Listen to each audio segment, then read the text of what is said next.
Vamos para a próxima mesa redonda. Ela tem como tema financiamento da educação.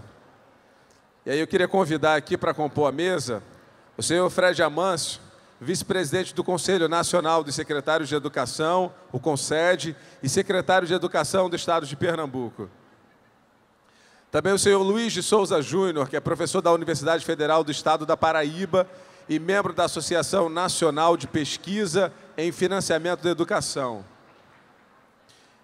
Para compor a mesa também a senhora Andressa Pelanda, coordenadora de políticas educacionais da Campanha Nacional pelo Direito à Educação. E para coordenar esta mesa, a gente convida o senhor Roque Antônio Matei, diretor municipal de educação de Joinville, Santa Catarina, e vice-presidente nacional da Undime e presidente da Undime Santa Catarina.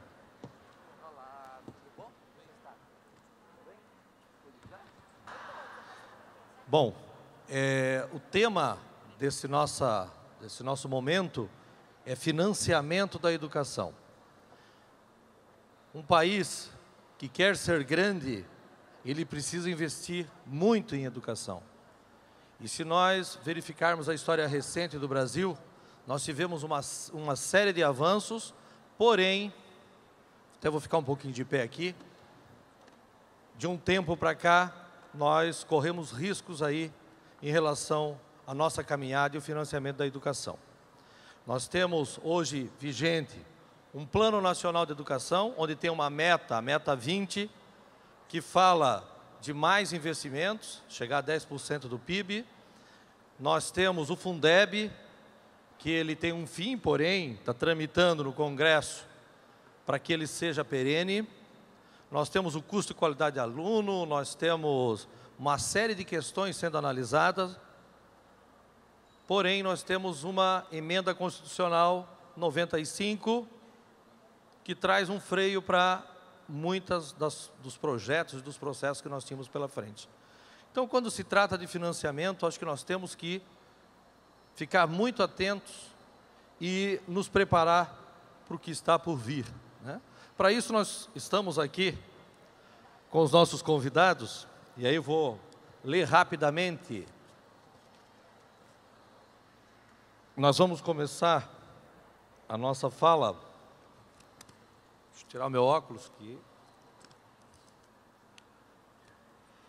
Com o Luiz de Souza Júnior, que possui graduação em Ciências Econômicas pela Universidade Federal da Paraíba, mestre em Educação, também pela Universidade da Paraíba Federal, é doutor em Educação pela Universidade de São Paulo e atualmente é professor associado 3 da UFPB, Universidade da Paraíba.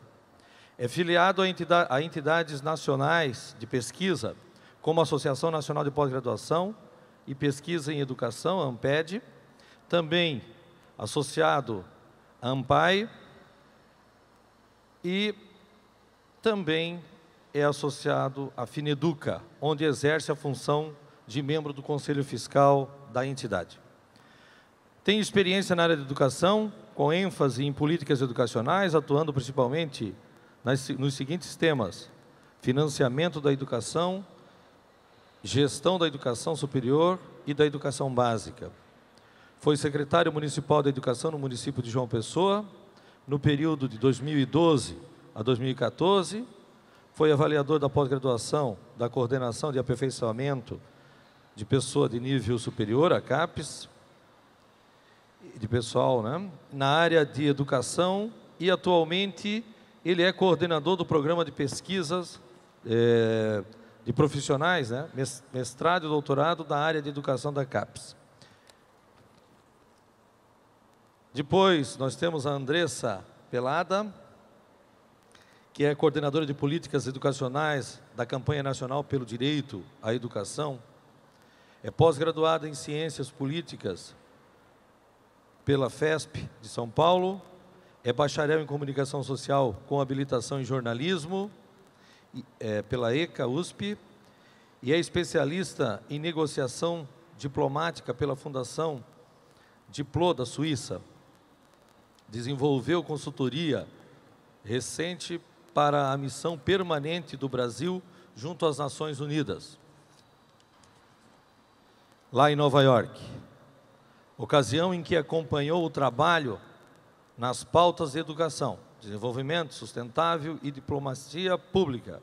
Atuou como jornalista do Observatório de Educação da Ação Educativa e na assessoria do desenvolvimento por um Brasil literário, da campanha Eu Quero Minha Biblioteca, da Fundação Abrinq, e da Aliança pela Infância, a rede na qual integra seu Conselho Deliberativo de Pesquisa, Advocância e Políticas Educacionais, especialmente as temáticas de educações públicas, políticas da qualidade, financiamento, mecanismos de privatização da educação. Ela atua hoje também como educadora popular no cursinho Construção, em São Paulo. E, por último, o Fred, que praticamente todos já conhecem também, é formado em Administração pela Universidade de Pernambuco e em Direito pela Universidade Federal de Pernambuco. Com pós-graduação em Economia aplicada à Gestão Fiscal e MBA em Gestão de Negócios em Petróleo e Gás pela Fundação Getúlio Vargas, a FGV. Auditor fiscal pela Secretaria da Fazenda de Pernambuco, concursado desde 95. Na Secretaria da Fazenda exerceu diversas funções e cargos, em especial diretor de Legislação e Tributação, onde ocupou o cargo de secretário estadual de Saúde, secretário de Desenvolvimento Econômico, presidente do Complexo Industrial Portuário de SOAP, e secretário de Planejamento e Gestão em 2015. Assumiu o cargo de secretário de Educação de Pernambuco, que ocupa atualmente. Então vamos começar? Vamos começar com o Luiz, pode ser, Luiz? O Luiz com a palavra. Vou falar em pé um pouquinho. Mania de professor, não é, pessoal? Bom, boa tarde a todos e todas. Boa tarde, pessoal. Agora vai. Em primeiro lugar, agradecer a Undime pelo convite à Fineduca, né, a nossa Associação Nacional de Financiamento da Educação, por se fazer representar aqui nesse momento importante. É um prazer enorme compartilhar esse momento com os colegas aqui, conferencistas, o professor Roque também. Enfim, muito prazer que estou aqui em nome da Fineduca. O prazer também é redobrado e pessoal, como foi lido aqui.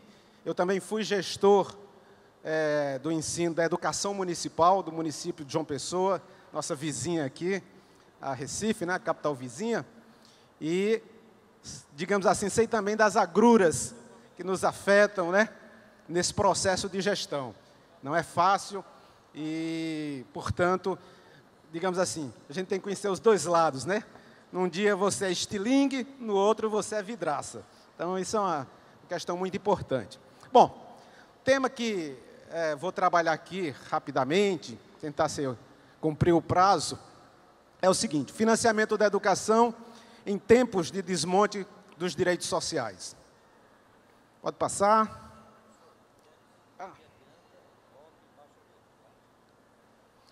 Isso. Então, eu gostaria de, rapidamente, fazer uma cronologia dos direitos sociais, porque isso é importante para compreender o atual momento. Então, a primeira leva dos direitos humanos são chamados direitos do liberalismo clássico, sobretudo os direitos da individualidade, da liberdade, do direito à propriedade, do direito ao credo, enfim. Uma segunda leva de direitos, aí que nós conhecemos como os direitos sociais, que são exatamente aqueles direitos que englobam a cidadania, educação, saúde, lazer, e as questões referentes também ao mundo do trabalho, né, os direitos a salários, enfim, reajuste decente, etc. E, por último, nós vivemos a leva dos chamados direitos difusos, que são os direitos da coletividade.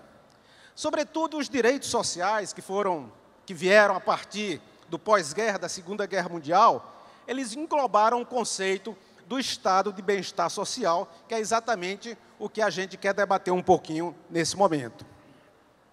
Por quê? Porque no atual estágio, o que nós temos é uma política completa de desmonte desse estado do bem-estar social. Não que o Brasil tenha vivenciado plenamente esse estado do bem-estar social. Contudo, a nossa Constituição Federal de 1988 trouxe indícios, apontou para essa ideia de estado do bem-estar social.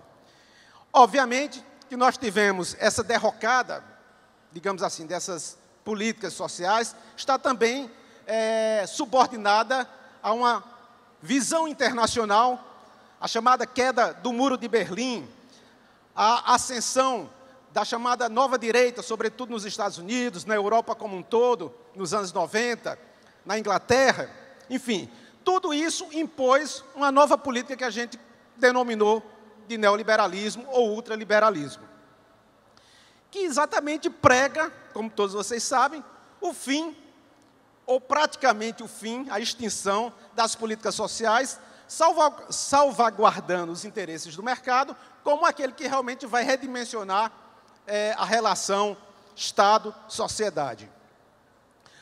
Portanto, o grande debate que se faz hoje é a demonização do público, ou seja, tudo que é público é ruim, tudo que é privado é bom. Essa dicotomia absolutamente é falsa, por vários motivos, porque também o setor privado não é essa situação de eficiência completa, vide a crise aí de 2008, 2009, nos Estados Unidos, que causou um hecatombe praticamente mundial. Bom, no caso da educação, a política em vigor, ela defende a ressignificação da educação enquanto espaços de ampliação do mercado. E os professores como verdadeiros culpados da crise educacional, porque eles seriam corporativos, seriam negligentes, e agora o debate é que os professores são doutrinadores, a ideia do escola sem partido. Então é uma agressão sempre a essa visão da educação como educação pública estatal. A nossa Constituição Federal, como eu bem falei, ele tratou de alguns princípios do estado do bem-estar social, e na educação nós tivemos a ampliação do direito à educação, o aumento de vinculação de verbas, a autonomia universitária, a inclusão da educação infantil, passo extremamente importante, restrição de repasses para o setor privado, gestão democrática da escola pública, embora ela tenha deixado para ser regulamentado em legislação infraconstitucional, exigências de plano de educação e exigência da LDB. Então, vocês vejam que a nossa Constituição, ela realmente incorporou a ideia da educação como direito social. Porém, a nossa Constituição de 1988 mudou bastante. Foram já 95 emendas, como vocês sabem. Mas as emendas que vieram para a educação, num certo sentido, melhoraram e ampliaram os aspectos da Constituição original de 1988, que foi a criação do Fundef, posteriormente a criação do Fundeb, o piso salarial nacional profissional, tá certo?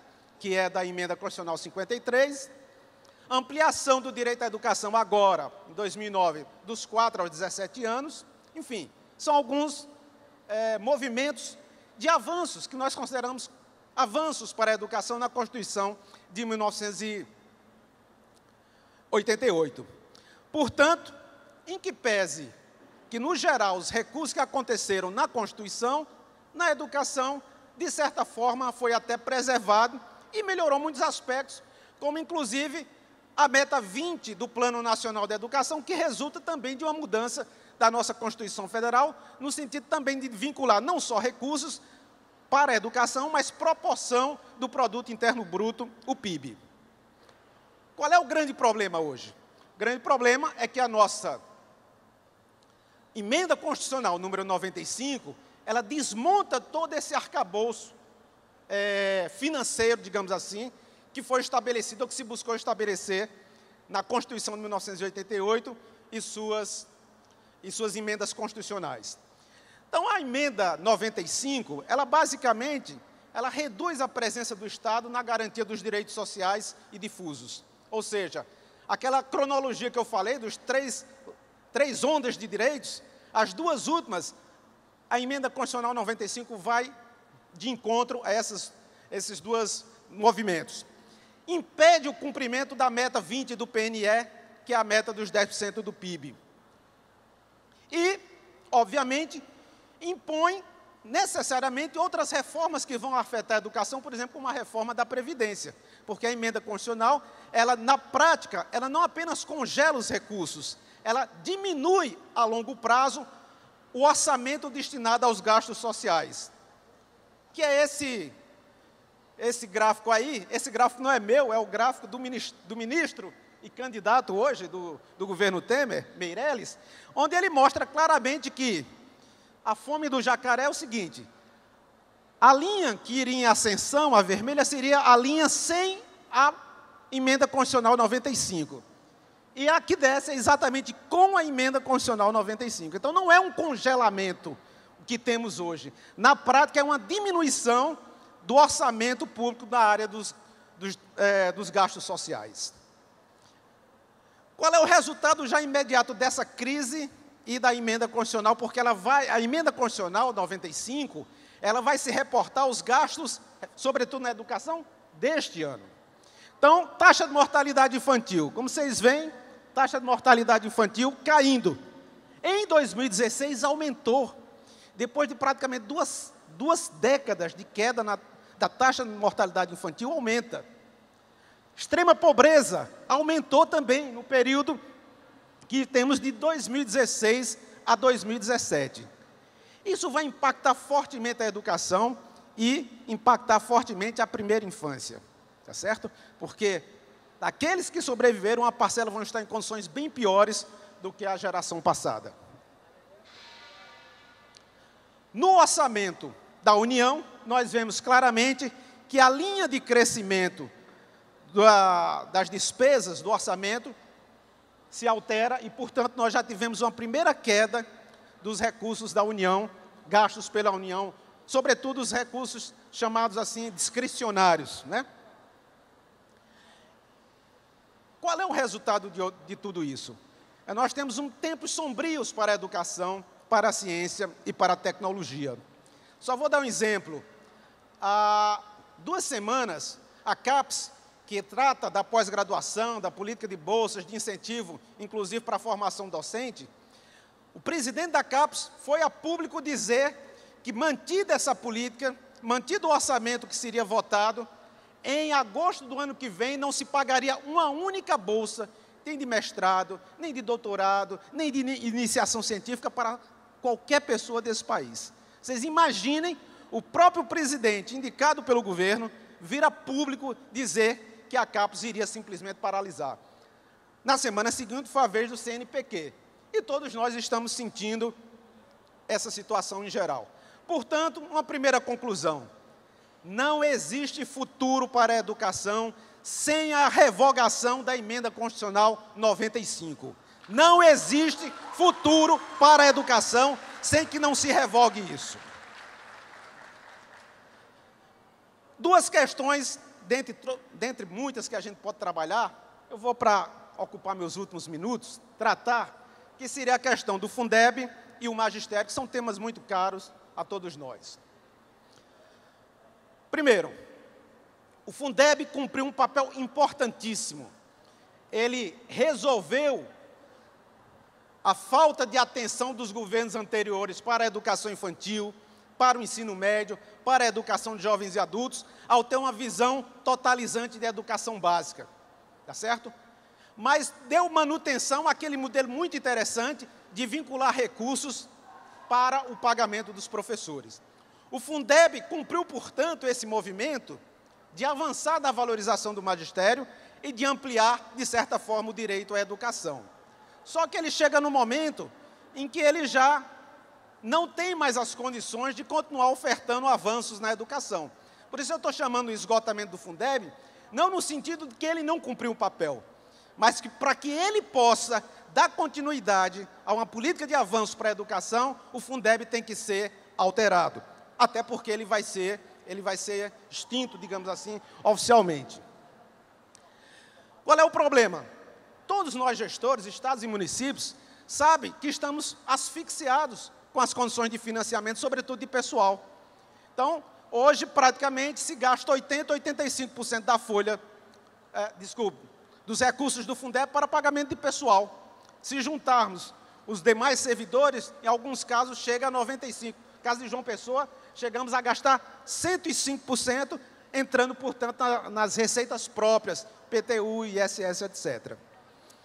Então, essa situação ela é insuportável. E quem pode, quem deve, agora, entrar de forma mais enfática no Fundeb, se não a União? Estados e municípios, o conjunto de despesas, de ações, de obrigações que nós temos, já nos deixa em situação bastante difícil. Agora, a União é a que menos contribui para o Fundeb, mas, porém, é o ente que mais arrecada. Então, não pode existir uma política de fortalecimento do novo Fundeb sem a presença da União. Portanto, temos que tornar o Fundeb permanente. A proposta que está em discussão com a relatora, a senadora Fátima Bezerra, ampliar a participação da União de 10% para 50%, essa é a proposta que está em discussão. Tá? É fundamental também a gente discutir os anos finais do ensino fundamental, porque muitos dos problemas do ensino médio estão sendo gerados nos anos finais e aí existe uma invisibilidade, né? E, portanto, criando as condições de avanço para a educação. Agora, com a emenda constitucional 95, isso não será obtido, até porque ela vai de encontro a qualquer política de crescimento das despesas no setor público.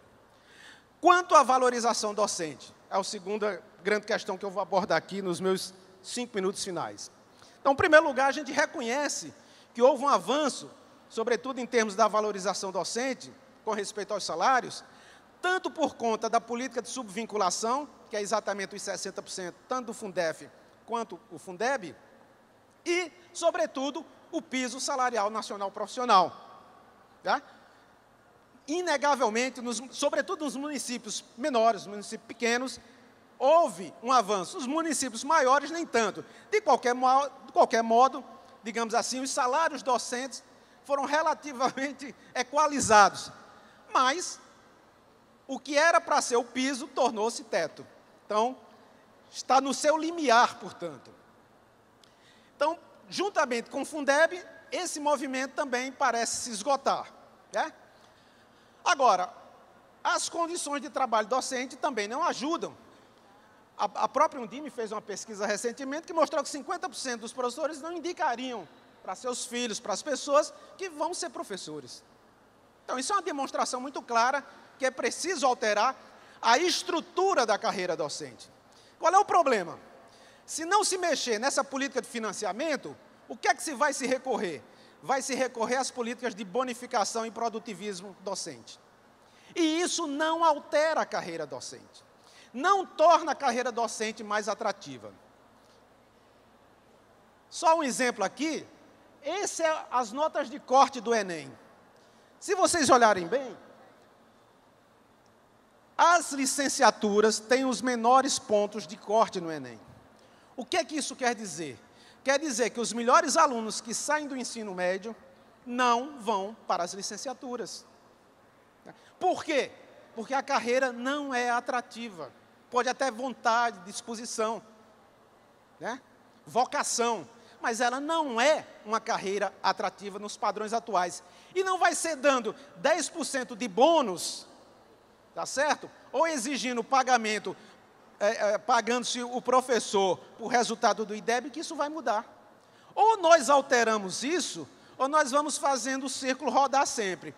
Os alunos com menores notas no ensino médio é que serão os futuros professores, que, por sua vez, serão novamente os alunos do ensino médio. Essa estrutura é que tem que mudar. Eu não quero dizer que não possa haver uma determinada política momentânea, em determinados aspectos de bônus, etc. Mas isso não deve ser o cerne da política. O cerne da política tem que ser a valorização dos professores. E isso também mexe com a questão da capacitação, da formação continuada. Por quê? Porque nós tornamos a formação continuada Primeiro, ela às vezes está distanciada do que o professor gostaria, mas, em muitos casos, se torna um nicho de mercado para a venda de produtos de formação docente. Isso é que resulta que não ficamos enxugando gelo. Fazemos a capacitação, não atingimos os nossos processos, os professores não se sentem satisfeitos, e agora vem a política contrária ao professor, dizer, olha, não, o problema não é isso, o problema é que vocês são doutrinadores. Vocês querem trazer partido para dentro da escola. Isso não é verdade. Nós temos problemas enormes a resolver, e este não é, nem de longe. Eu fui secretário de Educação e não recebi uma única vez nenhum vereador da minha cidade reclamar de doutrinação da escola. Porém, querem fazer um projeto de lei dizendo que tem doutrinação na escola. Paciência. Resumindo, nos meus 1 minuto e 20, a síntese conclusiva: revogar a emenda 95. Sem ela, não há futuro para o Brasil. Aliás, com ela, não há futuro para o Brasil, não há futuro para a educação. Cumprir a meta 20 do PNE é lei e precisa ser cumprida porque é necessária. Não só por ser lei, mas, sobretudo, porque é necessária. Retomar a luta pela exclusividade de verbas públicas. Esse debate foi muito importante na Constituição de 1988 e nós temos que retomar, porque parte dos nossos recursos estão sendo desviados do ponto de vista até legal, eu estou dizendo desviado em suas funções precípuas, sobretudo agora com a reforma do ensino médio, com políticas, inclusive, de ensino à distância para o setor privado, no itinerário formativo de educação profissional. A valorização do magistério, que eu falei, e a implantação do custo-aluno qualidade, tanto o custo-aluno qualidade inicial, quanto o custo-aluno qualidade, que realmente dê as condições adequadas para a docência e para a aprendizagem. Por fim, tornar o Fundeb permanente, com maior participação da União no seu financiamento. São essas breves palavras que traria para dialogar com vocês e fico aberto para o debate. Muito obrigado.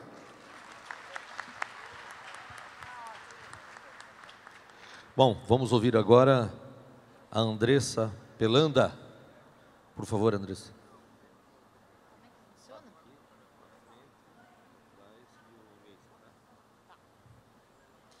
Bom, boa tarde a todos. Meu nome é Andressa Pelanda. Eu sou da Campanha Nacional pelo Direito à Educação e atuo lá na Coordenação de Políticas Educacionais. Então, a gente vai trazer um pouquinho do diálogo que o professor Luiz já fez. E a gente já estava aqui nos dias anteriores, mas eu queria também reiterar a importância desse fórum, né? O próprio Alessio, na fala de abertura, falou quanto o Daniel Cara, que é o nosso coordenador geral, sempre reitera que o Fórum da Undime é um dos maiores eventos da educação do Brasil e que traz sempre um debate qualificado para levar para as secretarias municipais e para as bases da educação. Então, vamos lá.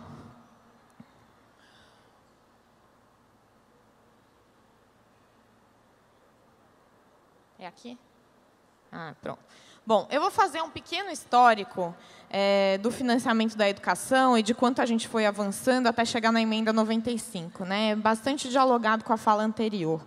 Então, a gente antes tinha o Fundef, e em 2017 a gente aprovou o Fundeb, que teve dois principais grandes avanços, entre outros avanços para a área, né? Primeiro, a inclusão das creches, e, em segundo lugar, que o Fundeb foi constitucionalizado, e isso dá um peso muito maior para a sua implementação.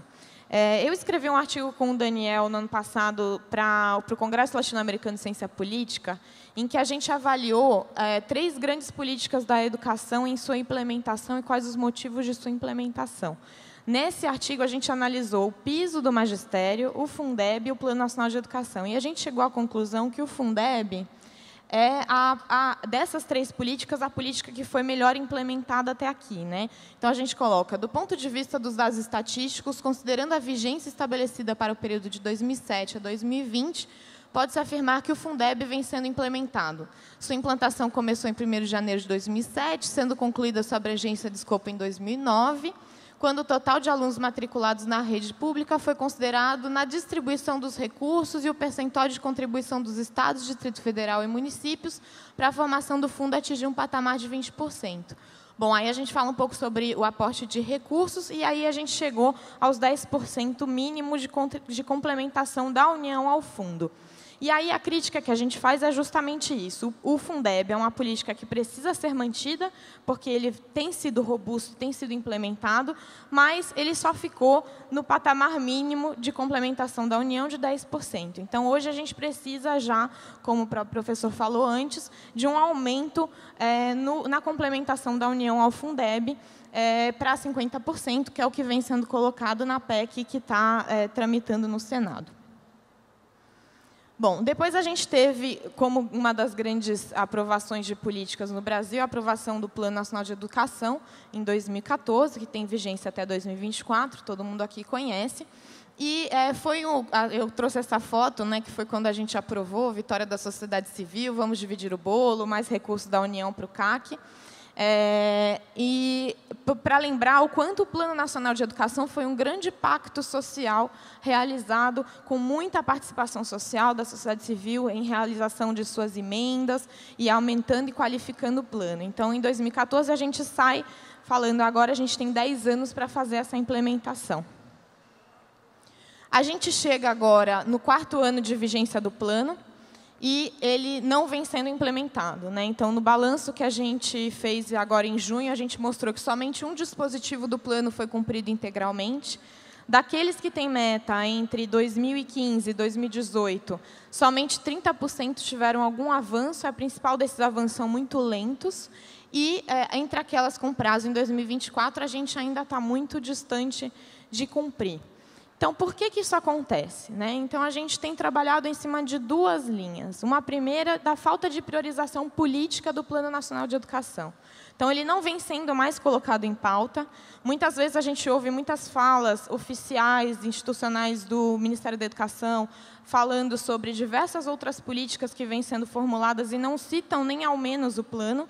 E muitas das políticas que vêm sendo formuladas, elas vão, inclusive, na contramão do que era previsto no Plano Nacional de Educação.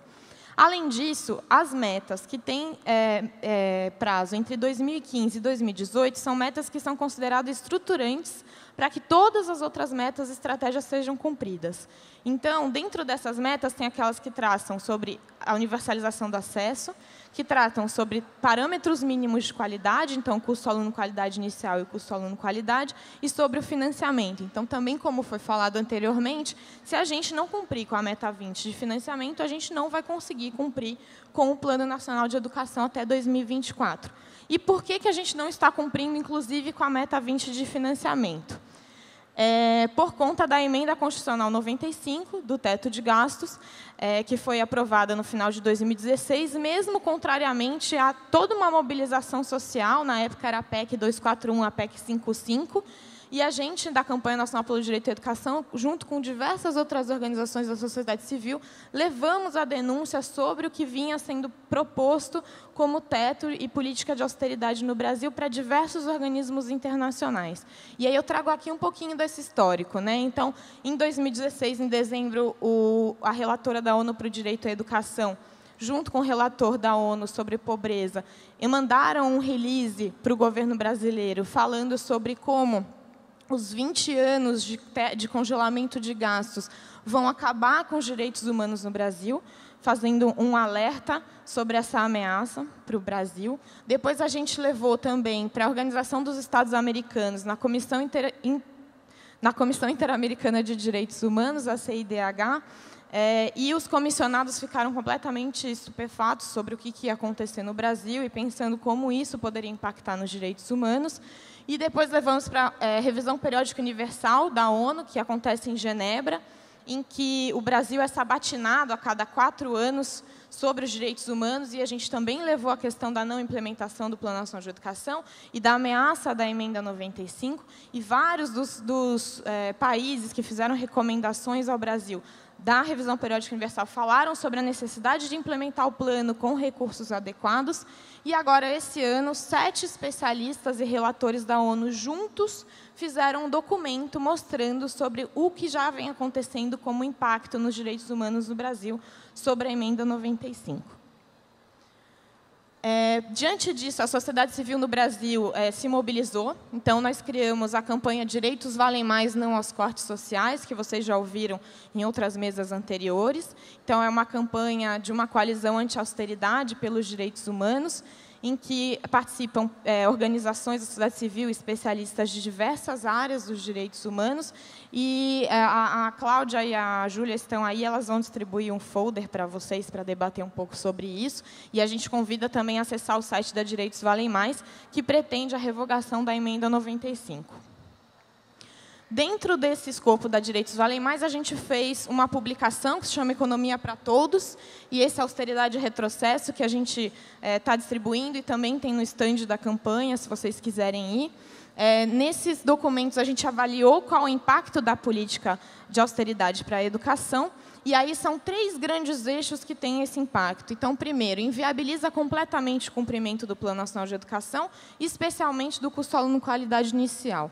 Em segundo lugar, ela pressiona outras políticas em uma perspectiva de adequação orçamentária, inclusive o Fundeb, que, em tese, está fora do teto de gastos, né? Ele faz parte dos artigos da DCT, então ele fica fora do teto de gastos. Mas, nesse ano, na Lei Orçamentária Anual de 2018, o único veto do presidente Temer foi ao aumento de 1,5 bilhões de reais ao Fundeb. Então, ele acaba pressionando também para o não aumento de recursos nas outras áreas. E ele diminui o valor mínimo destinado à área em proporção em receitas do PIB, então, o nosso, nossa vinculação de receita constitucional. Bom, esse primeiro gráfico aqui, a gente mostra um pouco sobre como cai, né, essa vinculação de receita. Então, dos 18% da receita líquida de impostos em 2036, a gente chega a perto de 12%. Então, essa desvinculação de receita já vai acontecer. Então, a boca do jacaré aí de novo, só que especificamente para a área da educação. E a gente também fez um comparativo histórico da Lei Orçamentária Anual, que mostra que, em manutenção e desenvolvimento do ensino, em bilhões de reais, está aí, a gente mostra que o congelamento que foi feito em 2017, então, ali na ponta, ele é um congelamento que já é num patamar mais baixo do que a gente já teve na história. Então, a gente já congela os gastos num patamar mais baixo. E aí, fazendo o reajuste da inflação, né, para corrigir com o teto, para esse ano, a gente percebe ali que, do executado de 2017 para a Lei Orçamentária Anual, a gente já teve 5 bilhões destinados a menos para a educação em manutenção e desenvolvimento do ensino. Agora, essa semana, né, então, na terça-feira, foi aprovada a Lei de Diretrizes Orçamentárias, em que foi mantido, como vocês souberam pela própria notícia do ministro, o artigo 22, na Lei de Diretrizes Orçamentárias, que prevê simplesmente que vai ser continuado a ser cumprido o teto, então não vai ter mais cortes do que o próprio corte já existe, mas o presidente Temer vetou o artigo 24, que previa a implementação do Plano Nacional de Educação de forma integral, com a inclusão do custo aluno qualidade inicial. Então, se diz que, até na própria Lei de Diretrizes Orçamentárias, que o Plano Nacional de Educação e a educação é uma prioridade, mas se veta justamente o artigo que fala sobre o Plano Nacional de Educação e o próprio custo aluno qualidade inicial, que é dessas metas estruturantes para que ele seja cumprido. Esse ano, a Campanha Nacional pelo Direito à Educação fez um estudo de atualização do custo aluno qualidade inicial, que é um mecanismo que traz todos os insumos de qualidade para que a gente tenha uma qualidade socialmente referenciada nas escolas e também faz esse cálculo de quanto essa qualidade custa e faz o cálculo por aluno. Então, nos dados atualizados de 2018, do custo aluno qualidade inicial, a gente vê que a gente está investindo de 3 a 5 vezes menos o que a gente deveria investir em educação para a gente ter essa educação de qualidade. E aí eu queria reiterar aqui a importância do custo aluno qualidade, não só como um mecanismo de qualidade de financiamento, como também um mecanismo de justiça federativa. Então, como ele propõe um patamar mínimo de equalização abaixo do qual a gente não vai ter uma dignidade na educação, a gente, cumprindo esse patamar mínimo, a gente consegue diminuir as desigualdades regionais com a educação. Então, ele é um mecanismo federativo que diversos países que são federações utilizam na sua lógica de equalização e diminuição das desigualdades regionais. E, além disso, ele é um mecanismo de gestão e fiscalização. Por quê?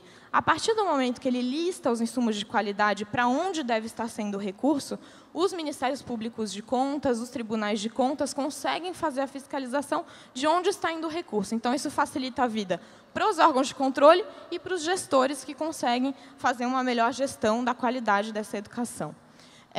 E aí a gente tem trabalhado para que o custo aluno qualidade inicial e o custo aluno qualidade estejam na lei nova do Fundeb, né, do Fundeb permanente, que está tramitando nas PECs da Câmara e do Senado, e para que ele também seja incluído no Sistema Nacional de Educação.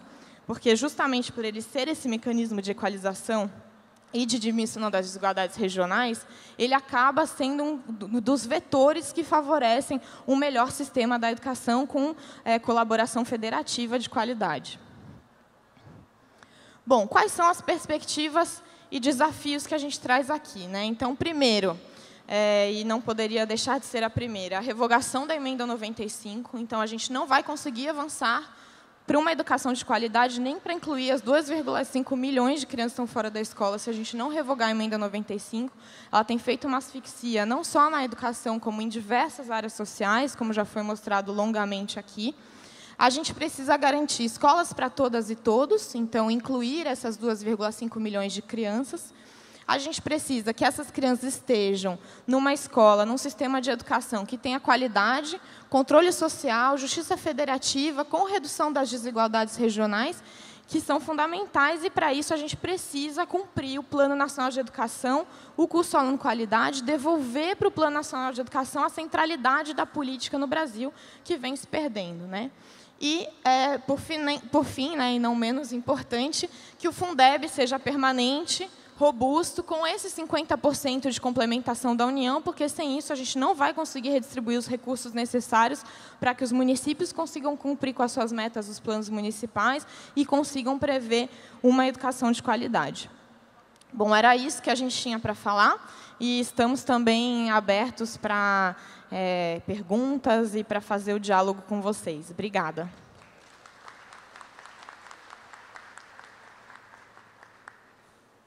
Bom, vamos agora ouvir o Fred.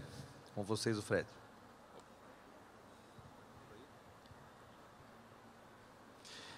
Bom, boa tarde para todos, boa tarde para todas. Agora, no início da tarde, não teve aquele batuque que tivemos pela manhã para animar a todos, né?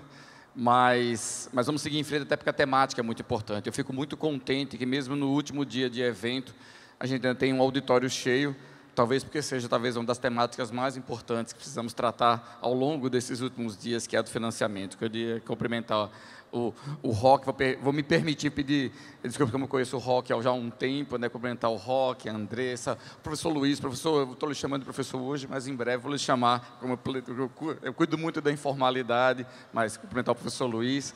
A Andressa, já tivemos a oportunidade de participar de outros painéis tratando sobre financiamento da educação, sobre custo aluno qualidade, né, Andressa? Então, para mim é sempre um prazer. Queria também trazer, como fiz pela manhã, né, hoje pela manhã eu tive a oportunidade de já participar de um dos painéis sobre BNCC, sobre a implementação da BNCC, e queria novamente trazer o abraço, já que hoje eu estou oficialmente, estou muito contente, como secretário da Educação de Pernambuco, de poder estar recebendo a todos aqui no nosso estado, né, mas também preciso fazer um cumprimento, porque hoje eu estou aqui oficialmente representando o CONSED, né, o Conselho Nacional de Secretários de Educação, e também trago o abraço da nossa presidente, a secretária Cecília Mota, do estado do Mato Grosso do Sul.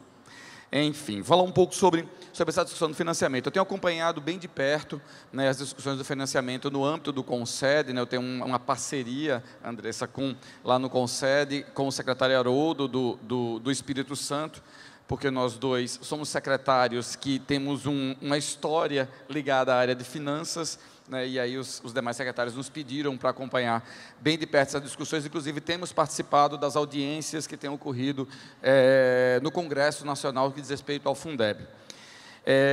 Foi muito bom, nós já temos a oportunidade de ter ouvido, né, as palavras do professor Luiz e da Andressa, porque eles já colocaram tópicos, talvez os mais importantes que nós vamos tratar hoje, aqui à tarde. Eu acho que a minha apresentação vai ser muito mais para complementar alguns argumentos importantes deste debate, porque, vez por outra, nós nos defrontamos com uma série de discussões sobre essa temática, e a importância que todos nós, os mais diversos fóruns, a gente esteja preparado para a gente poder aprofundar este debate. E eu acho que a minha proposta de apresentação é trazer alguns temas, né, dos quais a gente possa, efetivamente, ter esse momento de aprofundamento em qualquer fórum, não importa se é no Congresso Nacional ou, às vezes, numa Câmara de Vereadores, a gente possa ter o aprofundamento desse debate com relação ao financiamento da educação, que eu acho que é um tema muito importante. Queria também fazer uma retrospectiva, antes de entrar nos números. O professor Luiz falou, no meio da apresentação dele, um ponto muito importante, e eu queria trazer à tona, né, esse ponto que diz respeito à nossa estrutura federativa. Tá? E aí eu tenho, ao mesmo tempo que para a educação, né, e o professor Luiz mostrou isso na apresentação dele, nós tivemos alguns avanços muito importantes para a educação, porque algumas temáticas foram trazidas, alguns direitos foram garantidos na Constituição de 1988, que nos permitiu trazer avanços importantes para a educação, e aí vai desde a garantia do acesso, né, passando pela garantia dos 25% de aplicação do recurso, pelo Fundeb, mesmo que ele ainda tivesse no ato das disposições constitucionais transitórias, como um fundo ainda não permanente, como um fundo temporário, mas foram avanços muito importantes que ocorreram há muito tempo e são decorrentes da Constituição. Mas, ao mesmo tempo, e aí eu acho que essa é uma discussão muito importante, eu gostaria de chamar a atenção de todos, em 1988, não só a educação, a saúde e a segurança, especialmente no que diz respeito às atividades dos estados e municípios, tiveram uma grande perda. E eu posso falar para vocês, porque também tem uma história, né, todos perceberam, eu sou auditor fiscal há 23 anos, sou servidor público há 23 anos, e acompanho essas discussões sobre federalismo no Brasil, sobre reforma tributária. Antes de 1988, né, para aqueles que não acompanham essa discussão, a divisão do bolo tributário, que é da arrecadação de tributos no Brasil, com todo o conjunto de impostos e contribuições do Brasil, era praticamente dividida por 3. Os municípios ficavam com 1/3 da arrecadação, os estados ficavam com 1/3 da arrecadação e a União ficava com 1/3 da arrecadação. Após a Constituição de 1988, este número, o governo federal passou a centralizar quase 60% da arrecadação de tributos no Brasil. Ainda assim, de imediato, uma parte desses tributos eram divididos com os estados e municípios. Né? Todos conhecem os famosos fundos de participação dos municípios e fundo de participação dos estados. Só que, com o passar do tempo, se construiu mecanismos para cada vez mais ampliar a participação das contribuições, que não são divididas com estados e municípios, e, consequentemente, o bolo tributário na mão da União cresceu ao longo do tempo. Então, em que pese as 3 grandes áreas, né, eu diria 4 grandes áreas, que afetam o dia a dia e garantem a dignidade da nossa população, que é saúde, educação, segurança e assistência social. Quem presta esses serviços são estados e municípios, a maior parte dos recursos ficam centralizados na União. Então, essa é uma primeira falha imensa da nossa federação. E é por isso que, junto com tudo isso que já foi colocado pelo professor Luiz e pela Andressa, né, a própria revisão do Pacto Federativo é muito importante. Esse recurso não tem nada que ficar centralizado em Brasília. Esse recurso, como acontece na maior parte das federações do mundo todo, a Alemanha é federação, a Austrália é federação, o Canadá é federação, os Estados Unidos é federação, e a maior parte dos recursos ficam com os estados e municípios, porque é quem presta serviço para a população. Então, tem que primeiro rever isso aí. A gente tem que parar de passar, nossa discussão está centrada em como a gente vai pedir mais dinheiro para a União. Esse dinheiro é do povo brasileiro e quem presta serviço são estados e municípios. Então, essa é uma primeira discussão importante, né? Por isso que nós temos sim que ser defensores da revisão do Pacto Federativo. E, novamente, não apenas pela educação, mas por tudo aquilo que importa para a população. Esse é um primeiro ponto importante, tá? Então, vamos aos pontos. Fora algumas discussões e fora alguns repasses, novamente, dentro da filosofia daquilo que a gente vai pedir para o Ministério da Educação, né? E aí eu não estou falando deste Ministério, que o problema não está neste Ministério, está na nossa estrutura federativa do Brasil, tá? Boa parte das nossas fontes de recursos do nosso dia a dia, né, para a gente poder, digamos assim, tocar as nossas políticas na área da educação, estados e municípios, está centrada no Fundeb, talvez hoje nossa principal fonte de recursos, no salário educação, que tem uma participação menor, e nas receitas próprias, né, que são as receitas geradas, né, pelos tributos, né, estaduais e municipais.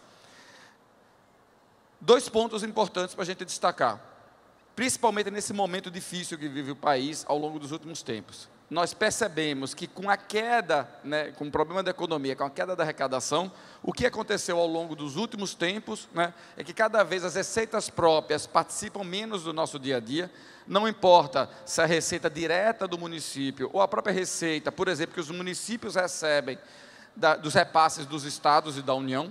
Então a gente tem percebido a queda, por exemplo, do FPM, isso afeta, por exemplo, os municípios como um todo.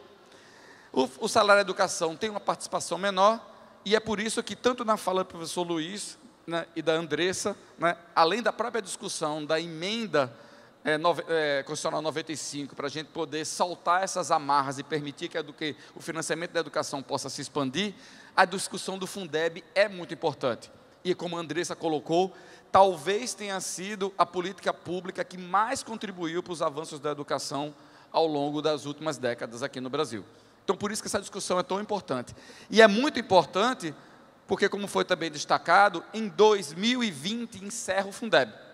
E nós estamos neste momento, não é o ano que vem, não é em 2020, é agora que está sendo discutido no Congresso Nacional, né, a discussão sobre o novo Fundeb. E aí eu queria chamar muita atenção de todos que essa tem que ser também uma batalha grande nossa e levar essa discussão também lá para dentro do Congresso Nacional. Para vocês terem uma ideia, e aí ilustrando um pouco tudo que o professor Luiz falou e que a Andressa colocou, esses são os números para vocês perceberem. Na realidade, no país todo, esse é a composição do Fundeb. É muito interessante que nós que somos da área da educação, a gente precisa falar mais sobre isso, tá? Nós que somos da área da educação, nós sabemos disso, que a União entra com pouco menos de 10%, porque ela só faz uma complementação do Fundeb. Então, nem todos os estados e nem todos os municípios recebem uma complementação. Hoje, só são 9 estados que recebem complementação. Então, a União tem uma participação ainda muito pequena naquilo que todos nós dissemos que hoje é a principal fonte de financiamento da educação do Brasil. E aí, e os estados têm uma participação grande por causa dos tributos estaduais, e os municípios também têm uma grande participação em relação a isso. E é muito interessante, que pelo fato de a gente relacionar o Fundeb, né, a própria criação do Fundef, é bem interessante que, para quem não é da área da educação, muitas vezes você pergunta o que é o Fundeb. Não, é um recurso que é repassado pelo governo federal para ajudar para a educação de estados e municípios. E, na realidade, o Fundeb, quem sustenta o Fundeb, somos nós, estados e municípios, que, na prática, a participação da União no Fundeb é muito pequena. Então, na realidade, não é um dinheiro que vem de fora, é o nosso próprio dinheiro. Entretanto, que aí veio o grande avanço, com uma garantia específica de recursos para a educação. Então, essa é a primeira coisa, o primeiro discurso que a gente tem que matar. Fundeb é o próprio recurso dos estados e municípios. Quem ainda está participando pouco, e aí eu vou me aliar às falas que vieram anteriormente, é a União. Então, ela está precisando entrar mais nisso aqui, tá? Trouxe o exemplo com toda a transparência dos dados do estado de Pernambuco para vocês perceberem, ainda não tem os dados atualizados de 2017, né?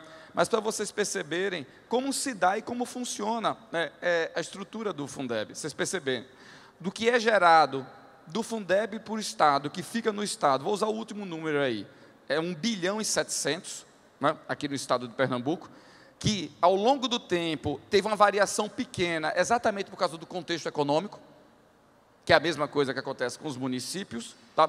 Você vê no caso do que é gerado para o estado das redes municipais, né, você tem no nosso estado aqui, tá, 1,5 bilhão, então esse é o volume de recursos que, a partir dos tributos estaduais, é repassado, né, para os municípios, né, e na realidade, aí vem um dado que vocês precisam saber, os estados ajudam muito mais no Fundeb dos municípios do que a União.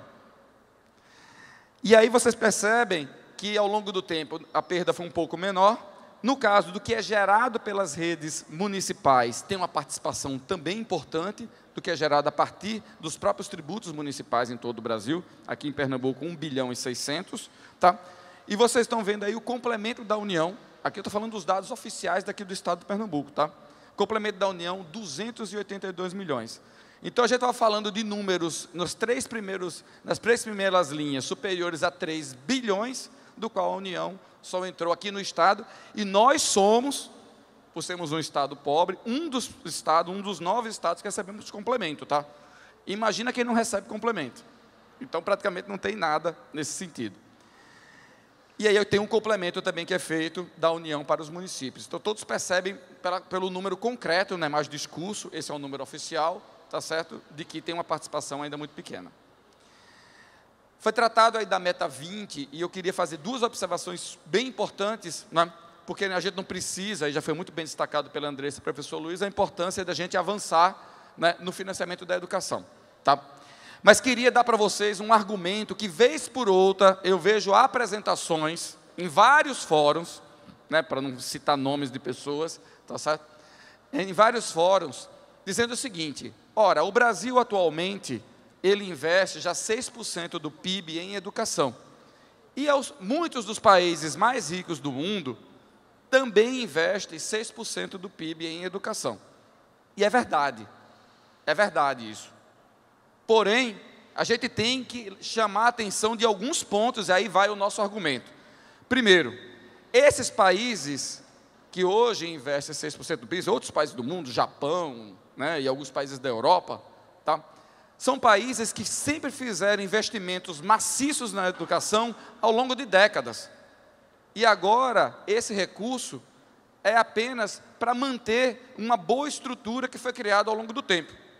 E nós, todos nós, estados e municípios, especialmente que somos nós que cuidamos da escola, da educação básica, nós ainda temos muito investimento para fazer em infraestrutura, para garantir uma melhor estrutura para as nossas escolas e um melhor ambiente de trabalho para garantir o aprendizado dos nossos estudantes e uma melhor condições de trabalho para os nossos professores. Então, a gente acaba sendo obrigado ainda a tirar uma parte do que é essa parte desse PIB para ainda fazer investimentos grandes em infraestrutura, o que outros países não têm que fazer. Então, a gente tem que dar conta ainda de um déficit histórico que a educação tem. Nós somos ainda devedores, nós, o Brasil, ainda somos devedores da educação. Então, a gente ainda tem que tirar um pouco. Então, não basta os 6, precisa um pouco mais. Outro ponto muito importante é que quando a gente fala desses 6, ou fala dos 7, ou fala dos 10, né, e aí com todo respeito, e estou falando de público, viu, professor? E com todo respeito, quem precisa efetivamente ter mais atenção, com toda a importância que existe para o ensino superior, é a educação básica. Então, a grande prioridade do Brasil tem que ser a educação básica. Para vocês terem uma ideia, ao longo dos últimos anos, e eu tenho os dados do Ministério da Educação, não é muito tempo atrás não, tá? Até 5, 6 anos atrás, eu já não concordava com os números, mas do orçamento do Ministério da Educação, metade ia para a educação básica e metade era para o ensino superior. Sem fazer muita conta com vocês, você já consegue perceber que o per capita disso é terrível. Então, nós ainda investimos 5, 6 vezes mais per capita no estudante do ensino superior do que na educação básica. É importante investir no superior? É muito importante. Mas para onde vai o ensino superior deste país, né, se a gente não avançar na educação básica? Então, a nossa grande prioridade de país tem que ser a educação básica. Então, ao longo dos últimos anos, de uma forma assustadora, em que pese a gente falar tanto isso, né, hoje o número do Ministério da Educação não é mais 50-50, agora é 60-40. Então, ao invés da gente reduzir isso, ampliar a participação, né, do Ministério da Educação na educação básica, na realidade ampliou a participação no ensino superior e reduziu da educação básica. Então, este avanço, né, e aí eu concordo com tudo que foi dito, mas a gente precisa ter atenção, porque ele precisa ter um olhar muito especial para a educação básica. E ainda um olhar mais especial para as áreas da educação básica, que não é qualquer coisa, tá? dentro da educação básica, nós temos algumas áreas que precisam ainda ter uma atenção especial. E uma delas é que vocês todos que estão aqui na frente, e nem sou eu, que vocês representam, é a educação infantil. Por quê? Porque se a gente tem meta para ampliar a participação da educação infantil, garantir o maior acesso da educação infantil, com os recursos que estão postos aí, nós não vamos avançar. E essa é uma área, e talvez a área mais subfinanciada do país hoje, é a educação infantil. Então, esses são desafios muito grandes. Então, isso é importante e a meta 20 é muito importante. E como disse a Andressa, acho que ela disse muito bem, né? A gente não vai dar conta, e não vai mesmo, viu, Andressa, de chegar nas 19 metas anteriores, se a gente não tiver a 20. Tá? Eu sou secretário estadual de educação, esse povo todinho aqui é secretário municipal de educação, a gente não vai dar conta das 19 metas, tá certo, sem a meta 20. Tá? Então, isso é um ponto importante. Dentro da discussão mais ampla, que é da participação no PIB, a Andressa colocou muito bem, o professor Luiz também colocou muito bem, tem 2 pontos também muito importantes, que é a discussão do CAQI e a discussão do CAC, que na realidade, mesmo antes nós discutirmos a questão do PIB, eles representam importantes mecanismos para a gente ter um olhar melhor, mais detalhado, com relação, e falando de uma linguagem bem simples, porque a Andressa já fez toda a linguagem mais bonita da história, daquilo que é mais importante para a gente dar conta das nossas escolas. Simples assim. Seja através do curso Aluno Qualidade Inicial, o CAQI, seja através do curso Aluno Qualidade. E eles representam um importante mecanismo para que a gente possa avançar. Quem não conhece com detalhes a proposta do CAQI, eu conheço, a gente já teve a oportunidade de conversar com a Andressa, ele não é apenas garantir um novo número para ficar sendo utilizado e a gente utilizar em apresentações, não. Ele vem associado com a proposta para que a complementação, o Fundeb voltou, tá certo? Para que a complementação do Fundeb, para quem não conhece o plano, é assim que está dito lá, seja ampliada a participação da União na complementação do Fundeb, né, para garantir o CAQI. Então, na realidade, estamos todos na luta. O CAQI também está associado na luta do Fundeb também, que eu mostrei no início da apresentação, é uma parte importante da nossa luta aqui. Tá? Não vou detalhar mais, que a Andressa já falou muito bem. E aí vocês veem, a proposta do CAQI, do investimento direto, tá certo, em educação, que tem hoje, quem contribui, é basicamente, no geral da educação do Brasil, da educação básica no Brasil, é basicamente estados e municípios, com o CAQI e ampliando a participação da União, só com o CAQI, sem ainda a própria discussão do novo Fundeb, tá? Se o CAQI tivesse sido implementado, e novamente, sem entrar no mérito do detalhe, se o número específico dentro do CAQI é este ou este, mas usando até o número que nós discutimos, Andressa, com o Ministério da Educação, aquele próprio número que foi discutido com o próprio Ministério, tá certo? Com o CONSED, com o DIME e tudo mais, a gente já teria um avanço desse tipo, ampliando significativamente, mesmo antes da discussão do novo Fundeb. Veja, já poderia ter dado passos importantes, mas infelizmente não avançamos.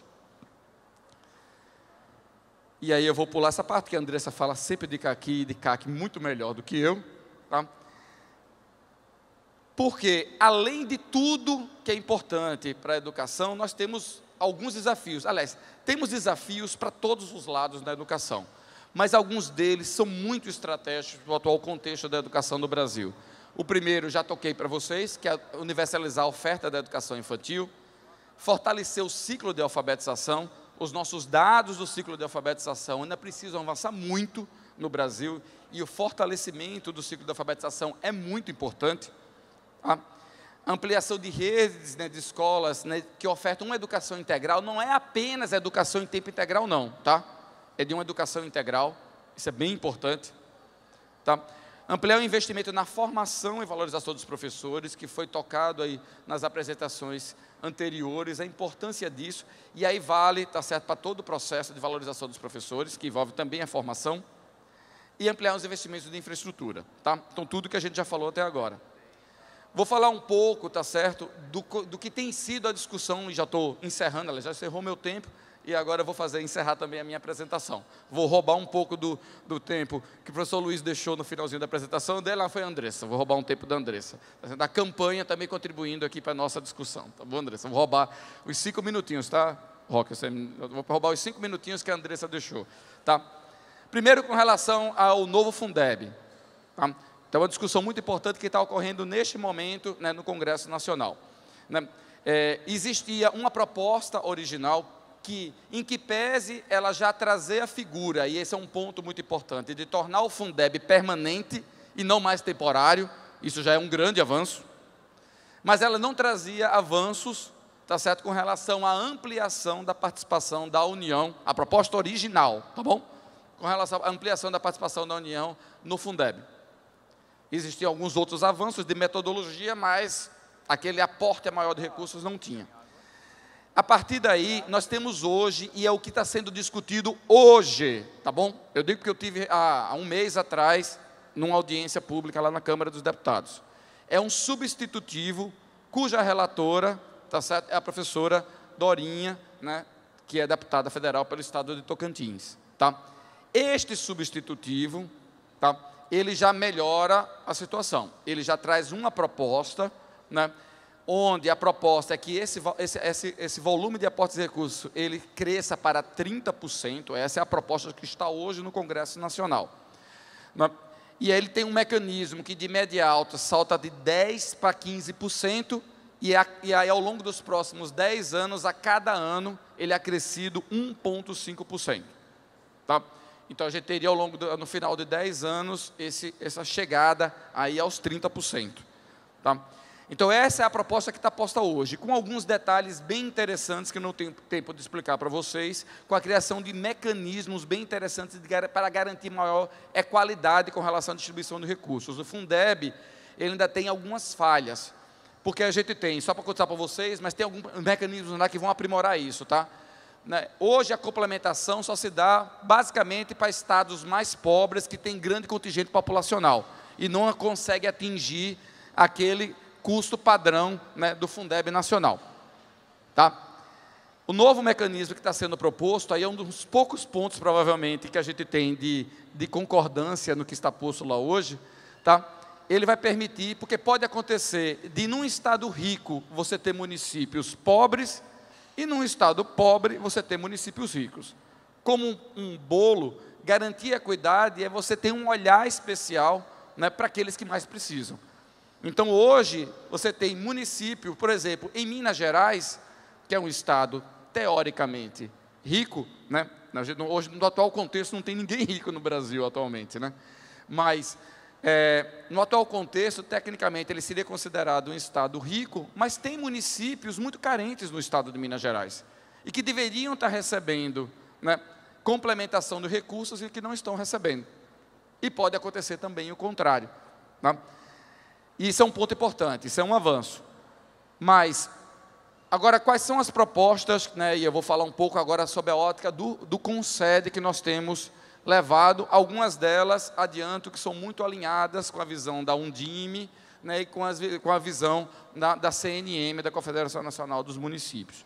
Primeira delas, tá, claro, o mais óbvio, torná-lo permanente. Tá? A gente já não consegue mais pensar educação no Brasil sem o Fundeb. Então, essa é uma primeira proposta importante.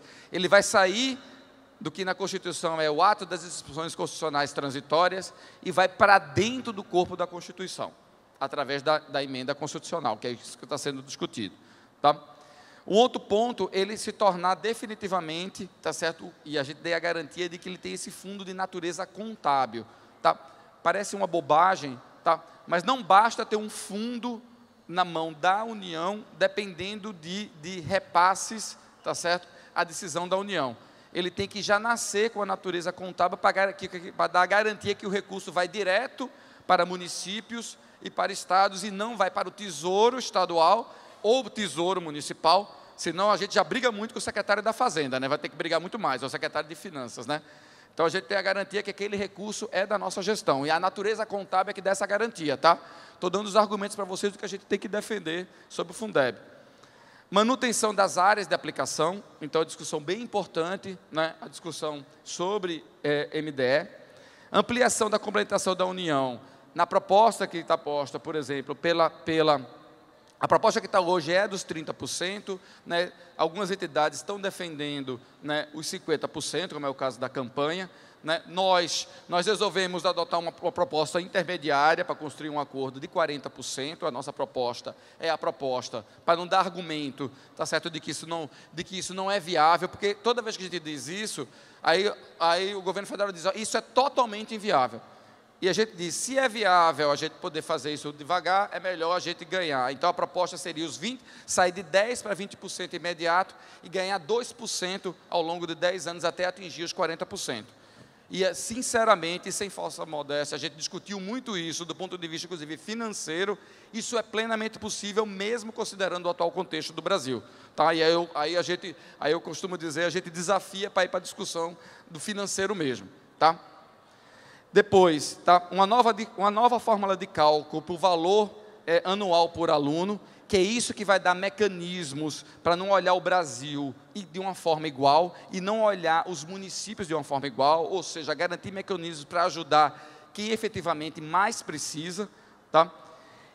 E você ter novos critérios de distribuição, tá certo, de forma a alcançar entes federados mais vulneráveis, ou seja, isso não é apenas uma questão financeira. Você tem que ter um olhar, novamente, né, para aqueles que mais necessitam, para aqueles que mais precisam, inclusive o olhar dentro do próprio Estado, porque existe também muita desigualdade dentro dos Estados.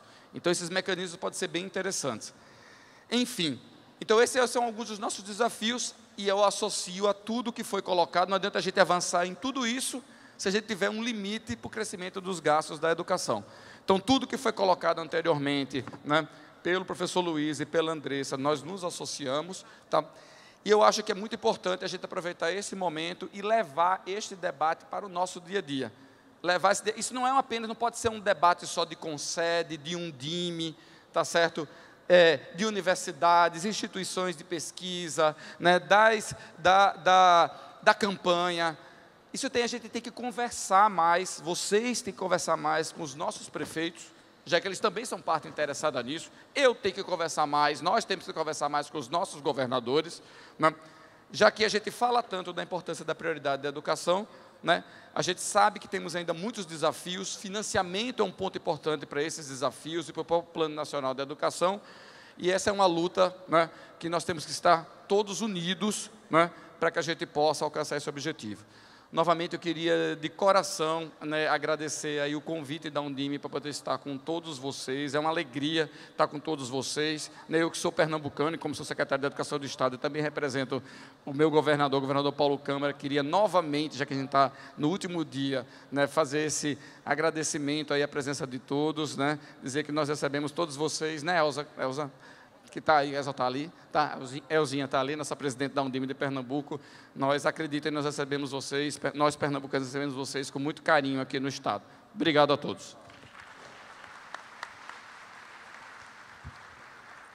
Bom, vamos abrir agora para o debate. Se alguém tiver alguma pergunta, por favor.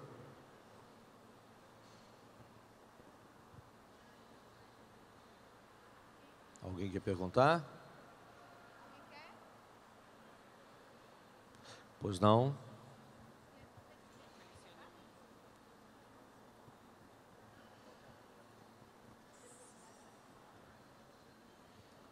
Boa tarde a todos e a todas. Meu nome é André, eu sou secretário municipal de educação da cidade de Rio Grande, no Rio Grande do Sul, e também presidente da Undime do meu estado.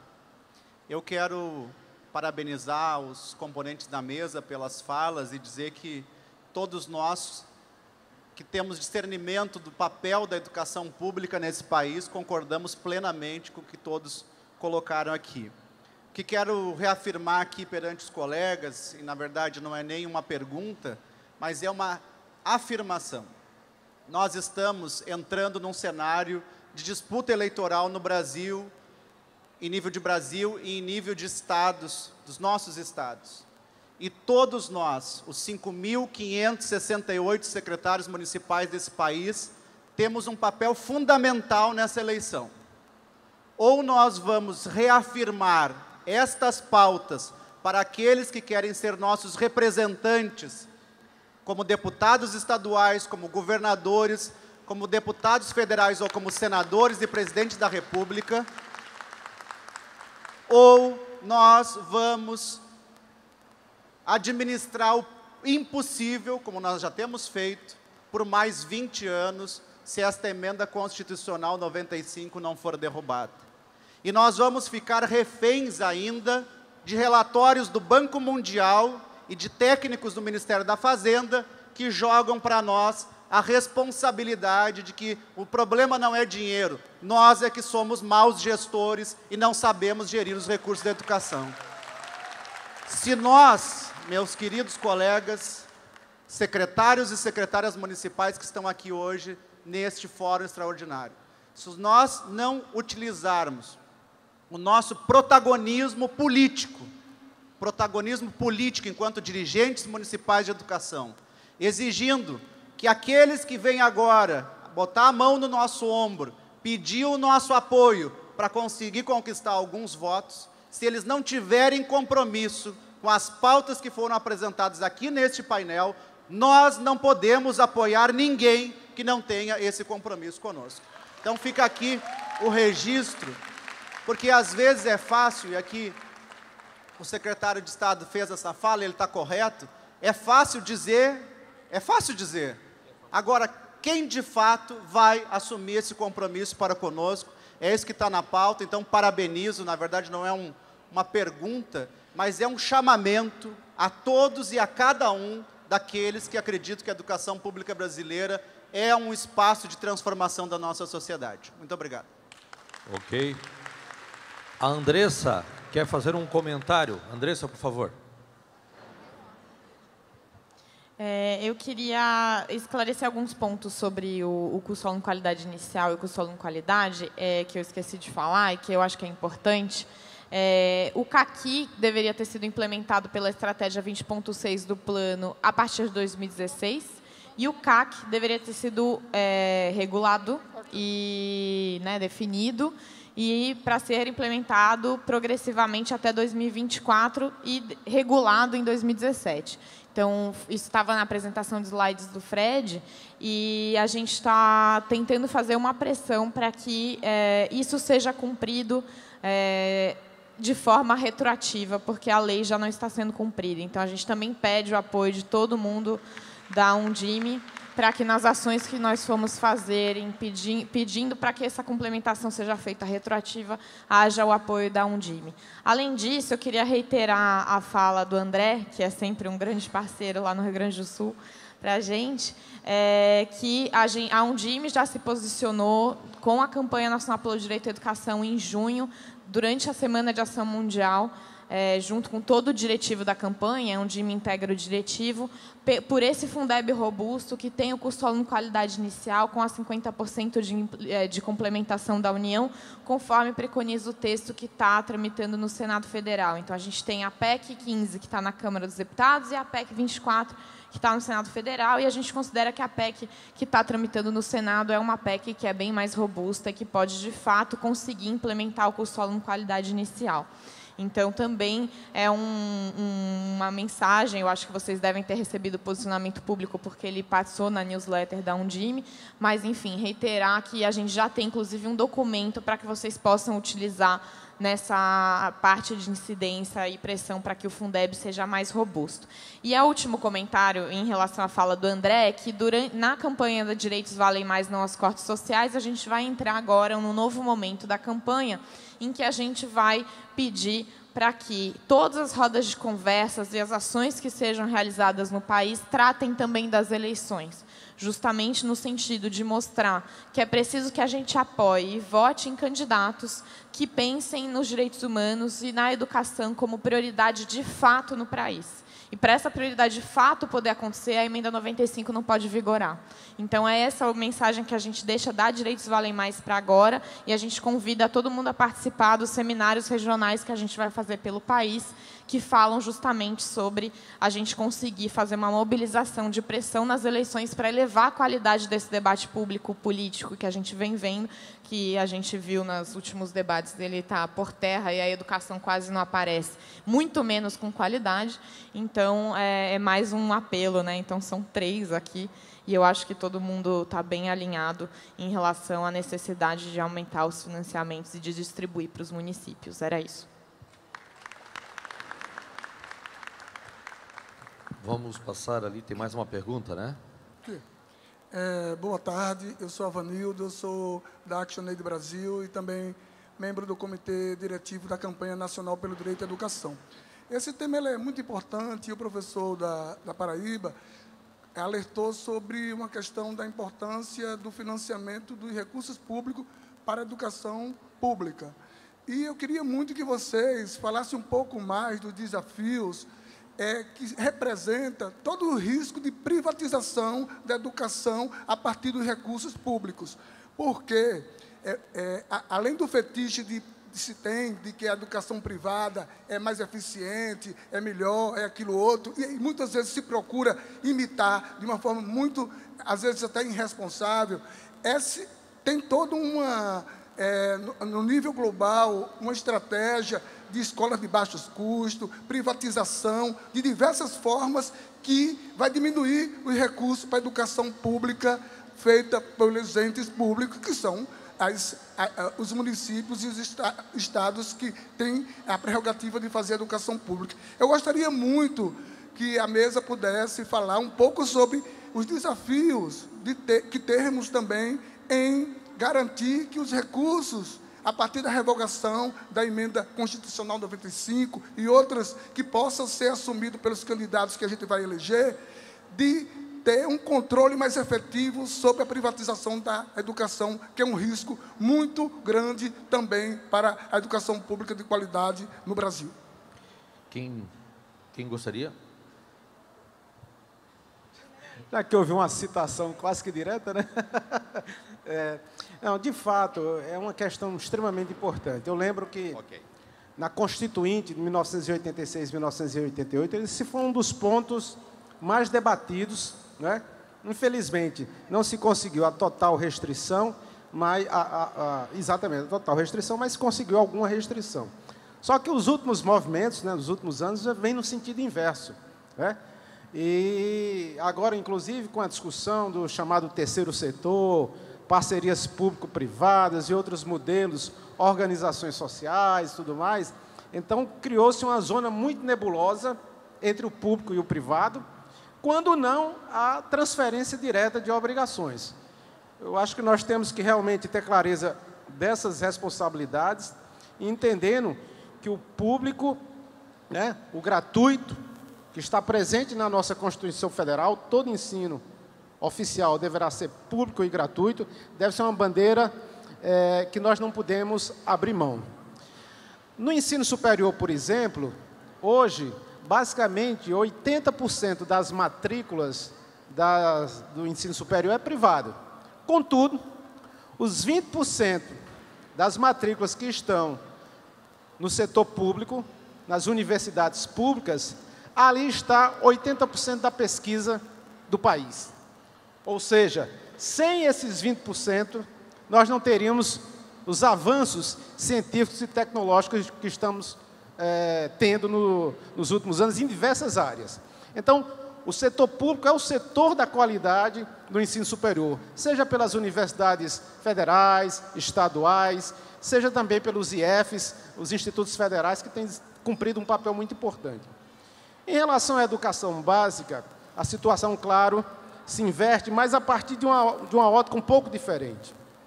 De fato, os estudos, desde os estudos norte-americanos, relatório Coleman, todos eles mostram que parcela do desempenho dos estudantes, né, nos testes, está muito pelo nível socioeconômico das famílias.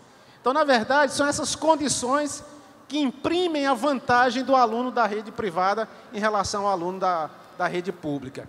No entanto, nós temos experiências muito positivas, né, de qualidade da rede pública, e eu digo isso também assim com muito prazer, quando se investe na rede pública, se tem resultado. Tá? O problema é que nós temos uma situação econômica desfavorável e ainda mais nós temos uma política de desinvestimento. Então, não é aceitável que você vá repartir com o setor privado, né, aquilo que já falta para o setor público. Não é aceitável. Né? Nós precisamos, pelo contrário, crescer o bolo da fatia dos recursos públicos. Agora, não vamos ser ingênuos. Né? Não pode haver ingenuidade nisso. professor Fred falava, são 6% do PIB. O mercado tem interesse em parcela desses recursos, desses bilhões. Então, é uma disputa feroz, aquela disputa do fundo público que também colocava Chico de Oliveira. Então, é uma disputa e, portanto, gestores públicos, nós, defensores da escola pública, temos que fincar a bandeira, porque é uma necessidade histórica do nosso país.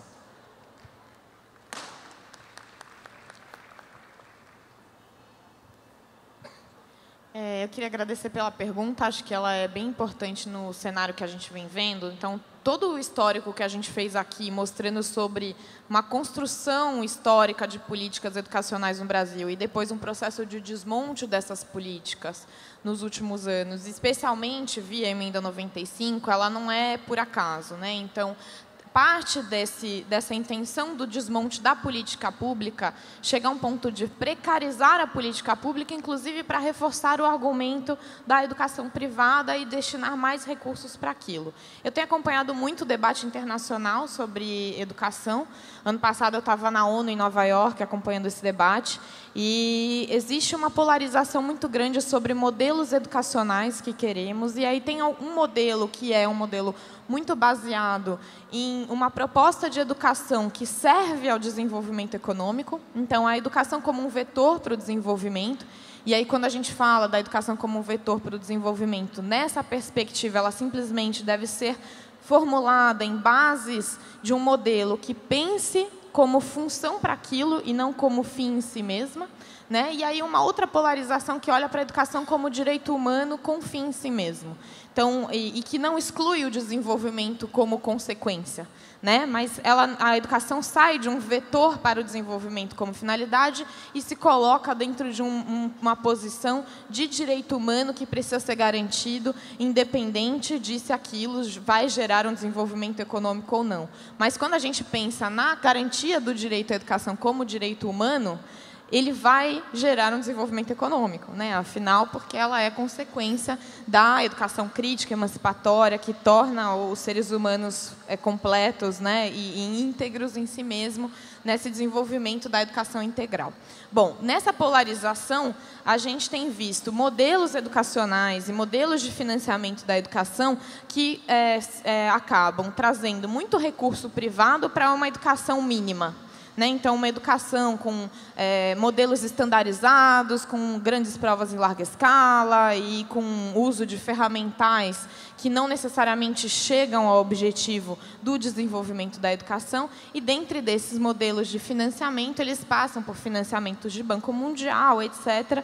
Então, no fim das contas, a gente está dentro de uma disputa de modelos educacionais, quando a gente pensa no processo de privatização da educação. E esses modelos, com o desmonte das políticas no Brasil, eles chegam aqui como uma aposta de futuro, como uma aposta de que eles vão ajudar a melhorar a educação aqui. A gente viu muito no estado de São Paulo a tentativa de fazer um programa de contrato de impacto social, o CIS, que foi uma ideia de fazer, através do recurso internacional de investidores, trazendo para uma política do Estado, que faria um contrato com esse banco como intermediador, né, do Banco Mundial, como intermediador de trazer esses recursos de investidores do mercado financeiro internacional para reduzir a distorção, a evasão escolar no estado de São Paulo. E a gente fez cálculos em cima do valor que seria pago, né, em retorno ao CIS e ao Banco Mundial e a esses investidores, do quanto a diferença entre o que seria pago depois que o programa fosse realizado e se ele tivesse sucesso, ao quanto, por exemplo, é destinado nas rubricas do custo aluno-qualidade inicial, que são destinados à formação de professores, um percentual daquilo, ao projeto político-pedagógico da escola, a estruturas de escola que tenham gestão democrática, etc. E o custo para se fazer isso na escola pública com orçamento público é muito menor do que o que seria devolvido nesse programa de impacto social. Então, se fala que vai ser mais eficiente, mais efetivo, mas não necessariamente, especialmente porque o retorno desse pagamento passa pelo lucro de quem investiu a priori. Então, existem mitos que estão colocados aí, e isso vem sendo importado no Brasil, especialmente diante de um modelo de desmantelamento das políticas públicas. públicas. E eu acho que isso é uma coisa que os gestores precisam ficar muito atentos, porque esse discurso de vamos investir mais em educação, às vezes não vem pensando que precisa investir mais recurso público na educação pública, mas abrindo, né, todo um escopo para poder ter um investimento privado que não necessariamente vai trazer melhoria da qualidade para a educação. Então, eu acho que isso também é uma questão que a gente precisa pensar, estar muito atento e reagir quando isso chegar no Brasil. Mais alguma pergunta? Boa tarde. Boa tarde. Estou aqui. Meu nome é Eduardo, eu sou coordenador da UNCM no Estado de São Paulo. A UNCM é a União Nacional dos Conselhos Municipais de Educação. Parabenizo a mesa, o tema é muito pertinente, a gente precisa discutir financiamento sim, dinheiro faz diferença. Mas eu venho trazer uma fala que é a fala do órgão de controle social, que eu acho que faltou na mesa. Espero que num próximo momento os órgãos de controle social também estejam juntos fazendo essa discussão de financiamento, porque a gente não tem só a função de fiscalização, mas a gente tem a função propositiva. E a gente tem proposta para financiamento. Nesse sentido, tá, eu queria colocar para a mesa, porque eu senti falta na fala de vocês, no sentido, se falou de financiamento de educação pública com recurso público e se falou de Fundeb. E quem conhece Fundeb, e conhece muito bem, Fundeb praticamente é ICMS. E a gente está vendo, desde o segundo mandato de Fernando Henrique Cardoso, que a arrecadação de ICMS cai exponencialmente. Então, acho que a gente precisa discutir isso. O que está acontecendo com a arrecadação de ICMS? Isso afeta o Fundeb de morte. A gente precisa rediscutir o modelo, mas a gente precisa rediscutir a questão imposto, a questão Estado. Acho que precisa, eu gostaria de ouvir vocês um pouquinho a respeito disso. Tá? Gostaria de também, vou fazer só mais duas colocações. Eu ainda vou me apegar à proposta da campanha, 50%. Desculpe, mas eu acho que 40% em 10 anos é muito pouco. Eu acho que a gente precisa acelerar um pouco isso aí. Eu acho que é possível, a gente precisa debater esse tipo de coisa. Tá? Nós não vamos conseguir os 50% amanhã, mas precisamos acelerar os passos. Tá? E a minha terceira colocação, também dentro da visão do órgão de controle social, é a questão do sistema municipal de ensino, onde teria como um dos seus órgãos o Fundo Municipal de Educação, que é uma alternativa de financiamento que a gente precisa discutir. Fundeb é importante, mas a gente precisa de alternativas também para que a gente não fique só refém do Fundeb. Obrigado.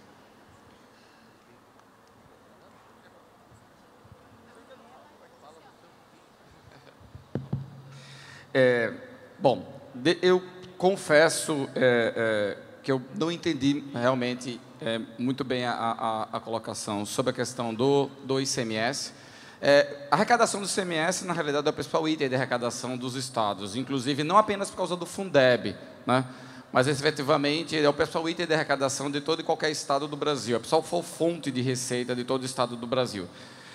Ele financia não apenas o Fundeb, ensina as receitas próprias do Estado, o índice de participação dos municípios no Estado, então ele é realmente um fator muito importante.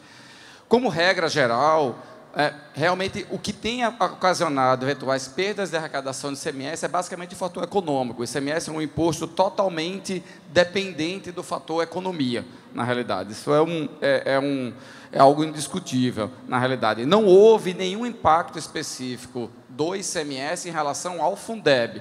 Houve, eventualmente, perdas gerais de arrecadação do ICMS, como ocorreu com o ISS. Né? Então, não precisamos nem trocar. O ICMS é só muito mais importante no bolo do que o ICMS. No Brasil, e aí é uma mudança, não tem a ver, aí tem a ver, sim, com o governo Fernando Henrique, eu falei isso no início da nossa apresentação, mas o que houve ao longo do tempo foi uma queda na participação do bolo tributário de alguns tributos, e aí talvez, e isso impacta no FPM, por exemplo, que vai direcionado para municípios ou no FPE, para os estados e, consequentemente, foi a queda da participação de alguns impostos, como o IPI, por exemplo, ou como o imposto de renda, porque eles são compartilhados com estados e municípios, e o crescimento das chamadas contribuições. As contribuições é um recurso que vai apenas para a União, ele não é partilhado com estados e municípios. O ponto, e isso tem a ver com a nossa discussão aqui especificamente, né, é que efetivamente, está entendendo, e aí realmente é o único ponto que eu realmente vou ter que discordar, nós poderíamos aqui passar o dia inteiro discutindo como entre nós, tá certo, nós vamos arrumar mais recursos, do estado para o município, para o município, para o município e assim por diante. Mas eu acho que um ponto talvez muito maior de concordância hoje, tá certo, é que tem alguém que ainda está participando pouco deste bolo, e este alguém é a União. Então, a nossa estrutura tributária do Brasil, ela está errada, tá? E eu acho que a solução, sinceramente, eu preciso dizer com toda clareza, acho que a solução dos nossos problemas não vai vir através do ICMS. Tá? Vocês talvez se desculpe, eu posso até depois, podemos até conversar um pouco mais depois, né? Até porque também é uma matéria que eu conheço assim, bastante, eu sou auditor fiscal do Estado há 23 anos, então conheço bastante também dessa questão. Tá?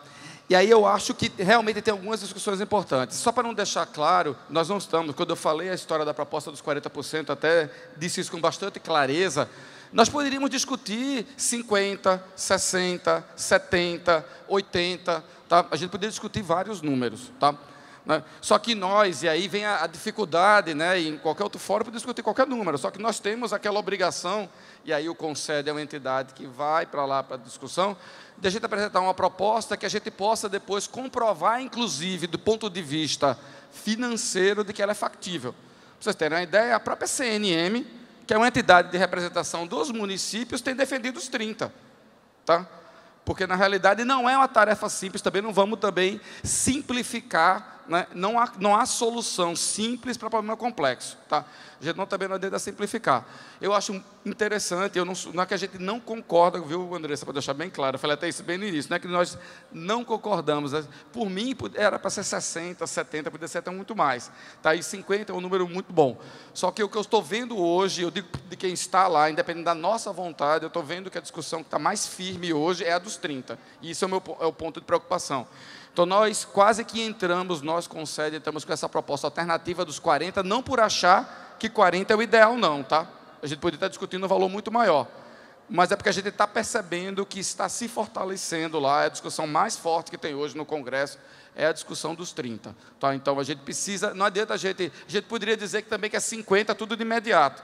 50 vai representar, passar para 50 vai representar, entrar mais 50 bilhões. Não vai aparecer amanhã. Então, a gente está super preocupado, porque o pessoal vai mostrar, vai lá, Ministério, e está indo, e lá nas audiências públicas, está indo o Ministério do Planejamento, o Ministério da Fazenda, vai mostrar um bocado de gráfico, um bocado de número, para assustar os deputados e dizer que é impossível esse recurso. Tá? Então, a gente tem estado muito preocupado de a gente poder efetivamente levar e defender uma proposta para ser aprovada.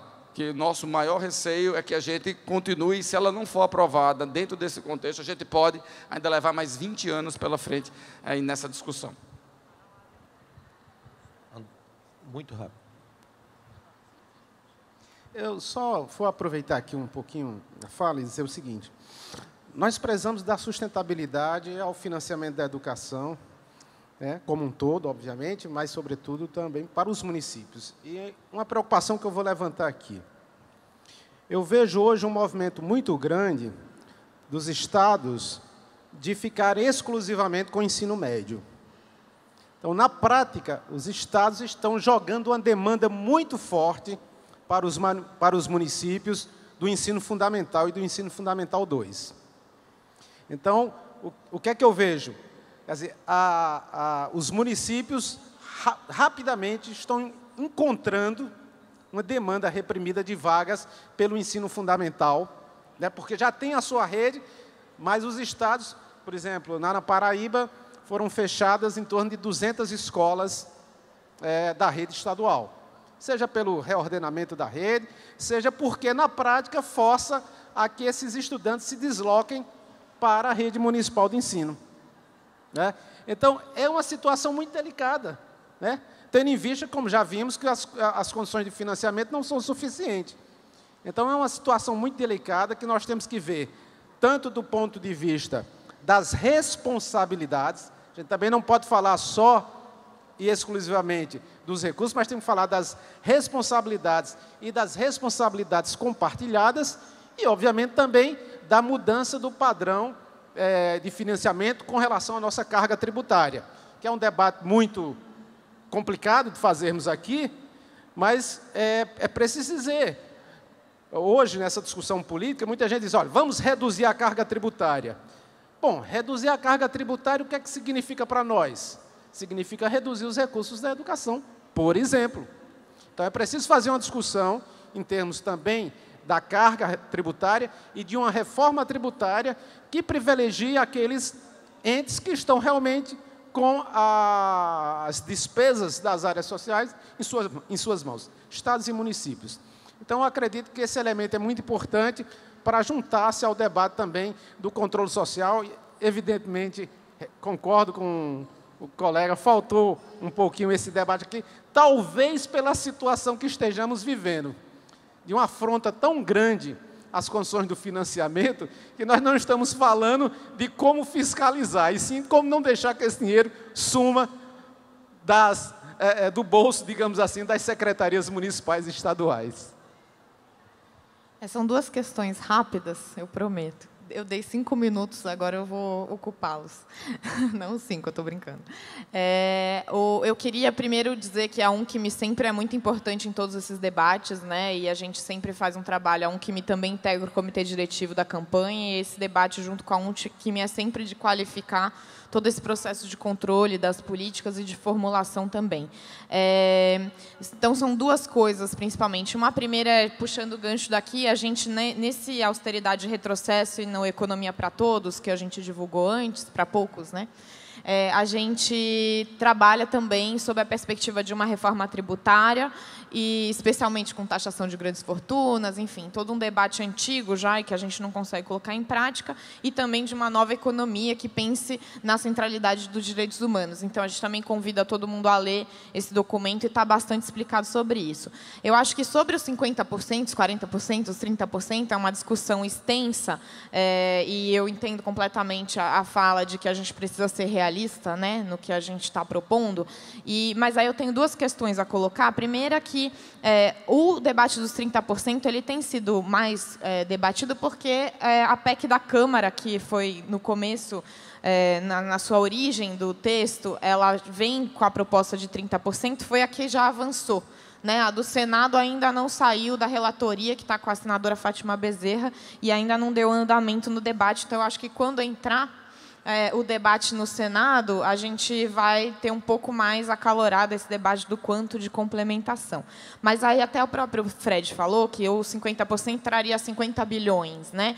A gente fez um cálculo de que, para hoje, a gente implementar o custo aluno qualidade inicial, ou seja, o inicial, o mínimo, a gente precisa de mais 55 bilhões por ano para implementar o custo aluno qualidade inicial, que é os 50%. Né? Então, e, além disso, o 50% ele não é para ser implementado agora. Né? Ele vem dentro de uma política progressiva, né, como foram os 10%, que também demoraram alguns anos para a gente chegar nesse patamar de complementação. Então, quando a gente aprova o custo aluno qualidade inicial, uma das comemorações na aprovação do PNE foi que ele inverteu a lógica de financiamento da educação. Então, a gente passa de ter o que a gente precisa para ter uma educação de qualidade, a gente calcula quanto é que a gente precisa de investimentos para se ter essa educação de qualidade e pauta no financiamento público. Então, agora, a gente precisa continuar nessa mesma perspectiva de lógica que foi uma conquista, e se a gente retrocede para falar, não, então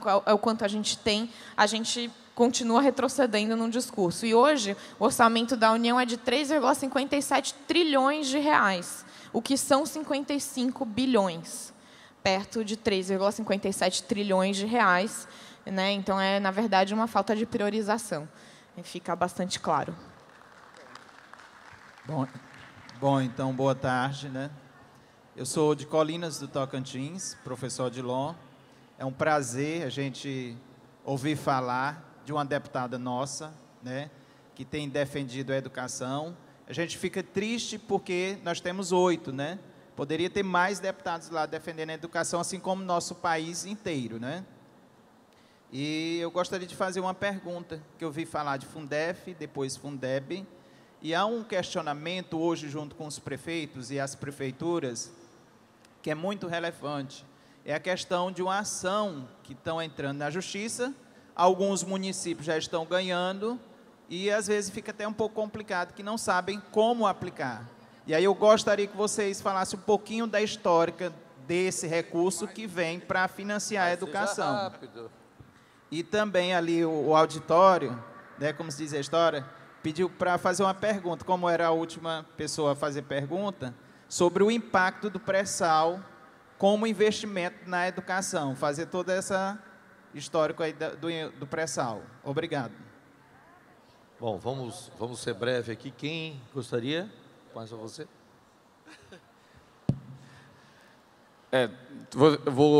Vou ver se eu entendi a pergunta do professor, tá? E vou falar um pouco sobre... Aí vários municípios aqui presentes, tá certo?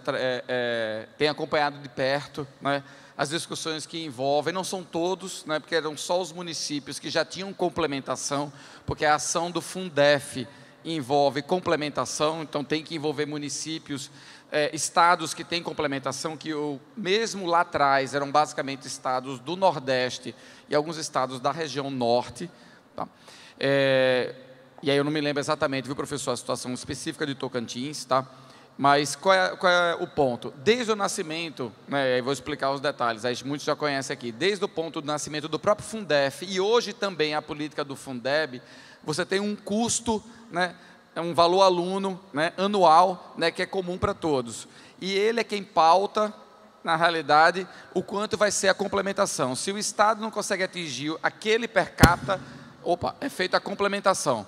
Tá? Então, até o ano passado eram 10 estados, agora são 9 estados e, consequentemente, os respectivos municípios.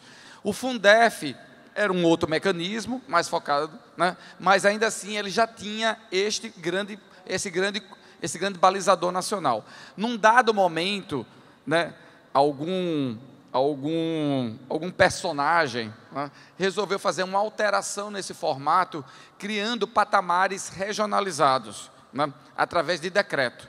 E isso era uma lei que estabelecia exatamente este valor único nacional. Consequentemente, né, durante um período, não foi um período pequeno, durante vários anos, né, houve uma redução do volume de repasses para estados e municípios decorrente desse processo. Feito isso, depois, quando entrou o Fundeb novamente, né, esse problema foi corrigido, e aí o que aconteceu foi que vários estados e municípios entraram. As ações dos estados, pela própria questão estritamente jurídica, elas foram em relação à segunda instância, né, ou seja, elas são julgadas no âmbito dos tribunais regionais federais, né, e é por isso que vários municípios, desculpe a questão dos municípios, então é por isso que vários municípios desses estados que deveriam ter complementação, consequentemente esses municípios, alguns já tiveram vitória, não apenas vitória, já tiveram inclusive já ação de execução já julgada, inclusive já receberam recurso. E aí as ações, como são ações individuais, elas têm estágios diferentes. Estados, né, como a discussão dos estados é mais complexa, ela é julgada no âmbito do Supremo Tribunal Federal, né, ela está hoje tramitando no âmbito do Supremo Tribunal Federal, e na realidade já tem algumas decisões já bastante favoráveis, né, aos estados. Apenas o tempo é que está um pouco mais para frente. Então, em algum momento, e é líquido e certo, garanto para vocês, porque eu ainda não vi nenhum argumento jurídico desfavorável a estados e municípios e favorável à União, tá certo? A vitória vai ser desses municípios e desses estados. Então, é uma ação garantida. O que a União tem feito é só protelar esse processo, entrando com recursos e protelando, que é uma forma de ganhar tempo, né, especialmente em relação à ação dos estados, porque a dos municípios está sendo julgado em outra instância, e aí os municípios já têm tido vitória. Tem uma discussão muito grande sobre como se dá a aplicação desses recursos. Tá?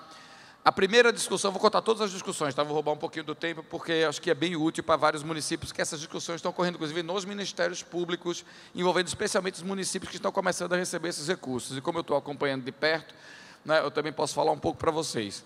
A primeira visão que se tinha das procuradorias, sejam de municípios, sejam de estados, tá certo? é de que esses recursos, eles tinham um caráter indenizatório. Qual era a visão disso? Que, consequentemente, de um jeito ou de outro, quem acabou complementando foram os recursos dos tesouros municipais e estaduais.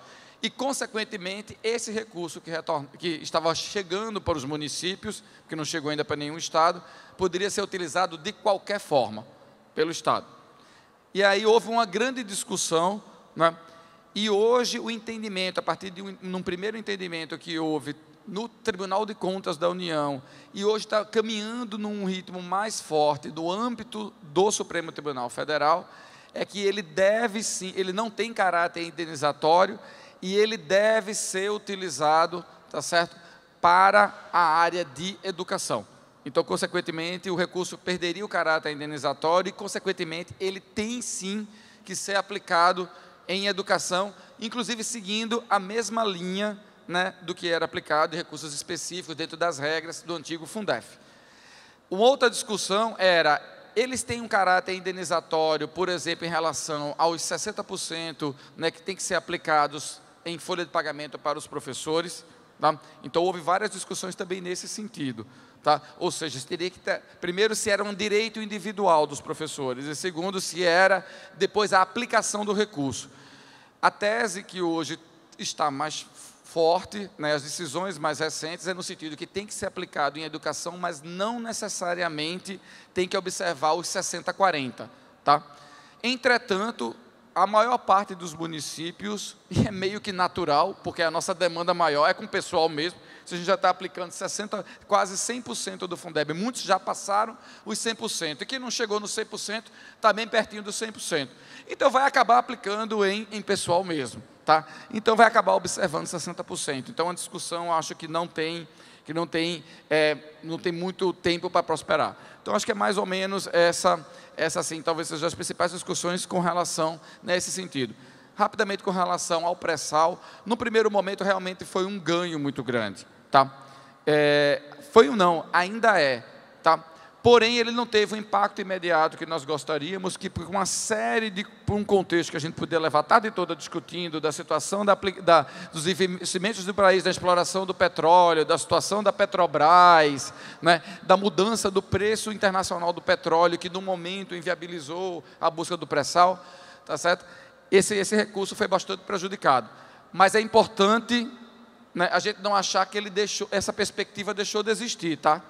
No momento, ele ainda não está chegando como nós gostaríamos.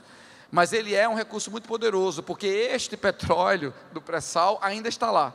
E se hoje, por um contexto, mas ele poderá, com certeza, ser uma importante fonte de financiamento. E aí entra uma outra discussão que é muito preocupante, que começaram a surgir diversas propostas no âmbito do Congresso Nacional para a utilização desses recursos do pré-sal com outras áreas, sem desmerecer as outras áreas. Já tinha se tido a definição que a prioridade seria para a educação. E, de repente, esse recurso, que ainda é uma perspectiva, já tem gente discutindo em ser aplicado em outras áreas. Eu acho que, novamente, a solução não é a divisão desse bolo, é pelo menos a gente criar a médio prazo a perspectiva de que